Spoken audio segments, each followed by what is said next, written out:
As you know, our text is from the Gospel reading of John. I've asked Brian to put that Gospel reading back on the screen for a moment so we can kind of walk through it verse by verse. Before we look at that, I wonder how many of you have said this morning, "I haven't eaten in days. I don't know where my next meal is coming from." Or maybe somebody here, I wonder if anybody said, "Last night I slept on a bench in the park underneath some newspapers. I hope those newspapers are still there tonight."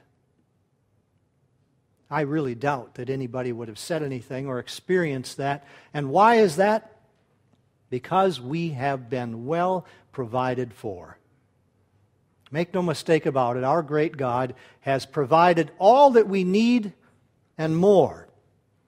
And you can trust Him to continue. We take so much for granted, don't we? God's provisions for us. Well, in our text today, God doesn't provide only the usual. If we made a list, we'd make an awful long list of things that God provides in a usual way, in a daily way, in a weekly way. But today He provides in a rather extraordinary way. So let's take a look. And verse by verse, let's follow through on the text. So it starts out, again, saying that a wedding took place in Cana. Jesus' mother was there. You can go to that next verse. Second one. And Jesus and His disciples had also been invited. So this is kind of a community thing. They know Jesus. They know the disciples. He's one of those who comes there. And what happens? The worst case scenario. Because especially in those days, hospitality was huge, very important, and the wedding celebration might last as long as 3 days. And the wine had run out.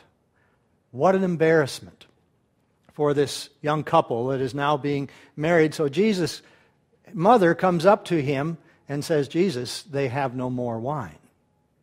No more than that. Look at Jesus' response.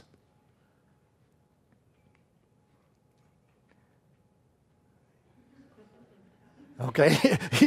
Oh, there it is. "Dear woman, why do you involve me? My time has not yet come." So read between the lines. What is Jesus' mother thinking? Isn't she thinking, there's a problem here. Jesus, you can do something about it. Now, how would she know that? Well, she'd lived with Jesus for, at this point, 30 years. 30 years old that Jesus is now. And ready to begin His earthly ministry. Actually, not quite ready yet. But His mother's pushing the envelope a little bit. Jesus, do something. Whatever, do something. I know you can do something. She wouldn't ask if she didn't realize that He could. And He is saying, it's not time yet. And of course, what Jesus is thinking is everything is laid out to perfection from the beginning, from back in the Garden of Eden until now. Everything is coming to its fulfillment, and at the right time, Jesus will reveal who He is. But because He's asked, His mother says, all right, just do something. So next verse, 6. Nearby there were 6 stone water jars. Why so much water? Well, because the ceremonial laws required often ritual cleansing. The whole wedding party is there, and all the guests, there would be times when they'd have to wash their hands again. And of course, for drinking, there was no fresca in those days. It was either you were going to have water or you were going to have wine. That was it. Those were the only 2 options that were available. So there had to be a lot of water available, both for the washing and for drinking available. So 6 jars, each holding from roughly 20 to 30 gallons. Let's just round it off and say about 150 gallons worth of container were there. Okay, next one. Jesus said to the servants. Now, if you look in the original Greek, there are several words that can be used for servants. There's douloi, and I'm trying to think of the other one. I'd have to look at it again.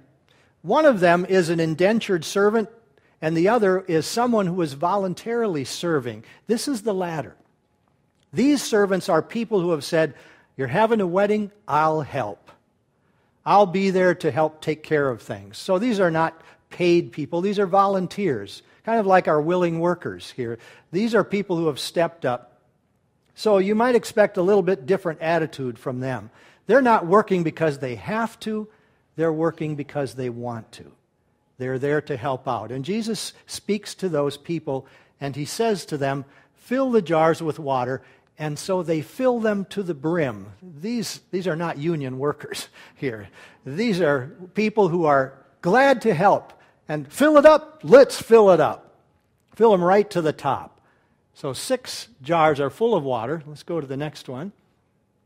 And Jesus speaks and says, now take some out and take some to the master of the banquet. This is not the bridegroom or the bride. This is probably a dear friend, like a best man, who would say, I'll take care of the wedding. I'll make sure everything flows all right. So some of this water is taken to the master of the banquet. And what happens? They did so. He tastes the water that had now been turned into wine. We'll go to the next one. He didn't know where it came from, but the servants knew. And then he calls the bridegroom aside. And the next one, he said, now this isn't the way people normally do things. This is good stuff. Most people will serve the best that they have, and then when people's palate isn't quite as sharp a little bit later, they'll give them that Boone's Farm or whatever stuff they had in those days, kind of stuff. But he said, but you didn't do it that way at all. Well, let's get into that text. That's probably enough for now, Brian. Thank you. So follow the flow of what's happening in this text.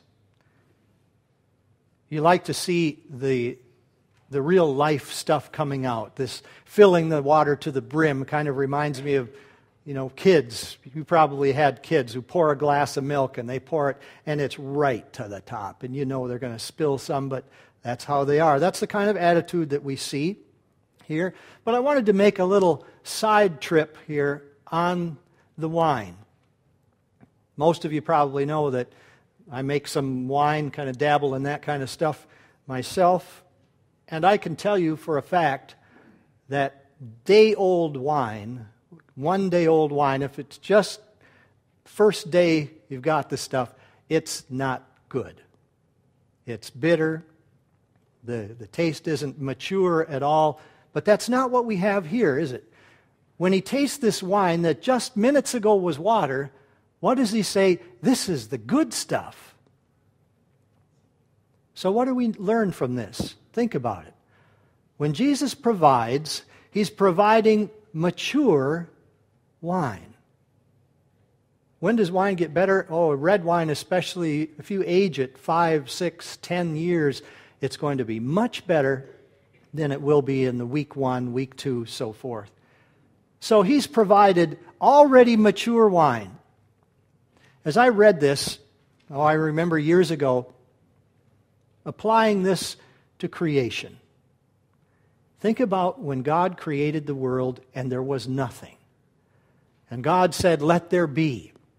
On those 6 successive days, let there be the land and the water and the birds and the animals. God did not start with a bunch of seedlings.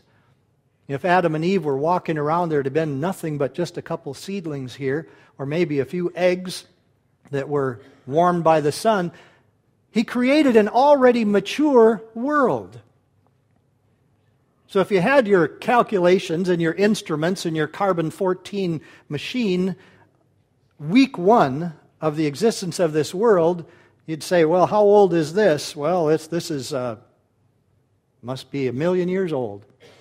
Because look at that. There's oil in the ground. There's diamonds that take years to form under pressure. It was all there. If you'd have been there 1 week after Jesus, after God himself, after the triune God created the world. I remember having a conversation with a young man. I'd gone up to our cabin in Clam Lake, went into town for a pizza or something like that, and here there's a guy having lunch.